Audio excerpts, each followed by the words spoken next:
রাষ্ট্র কাঠামো মেরামতে ৩১ দফা বাস্তবায়নের লক্ষ্যে মঙ্গলবার ৩ জেলায় কর্মশালার আয়োজন করে বিএনপি। লালমনিরহাটের কর্মশালায় অংশ নিয়ে দলটির যুগ্ম মহাসচিব শহীদুদ্দিন চৌধুরী অ্যানি বলেন, বিএনপি সবসময় সংস্কারের পক্ষে, সেজন্যই বিএনপি ৩১ দফা দিয়েছে।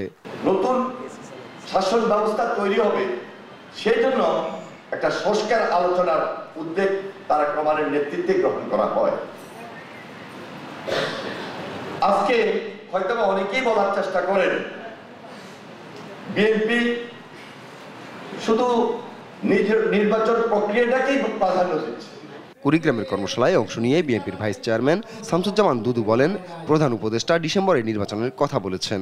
বিএনপিও চায় সংস্কার শেষে দ্রুত নির্বাচন। ডিসেম্বরে ইলেকশন করবেন বলেছিলেন উনি অন স্ক্রিন, তারপরে আবার প্রেস নোট দিয়ে মধ্যরাত্রে এটা সংশোধন করে বলা হয়েছে জুন।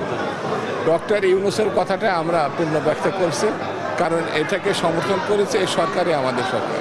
গাইবান্ধার কর্মশালায় অংশ নেন বিএনপির প্রচার সম্পাদক সুলতান সালাউদ্দিন টুকু, মিডিয়া সেল আহ্বায়ক অধ্যাপক ডাক্তার মওদুদ হোসেন আলমগীর, সাবেক সংসদ সদস্য ব্যারিস্টার রুমিন ফারহানা সহ কেন্দ্রীয় নেতারা।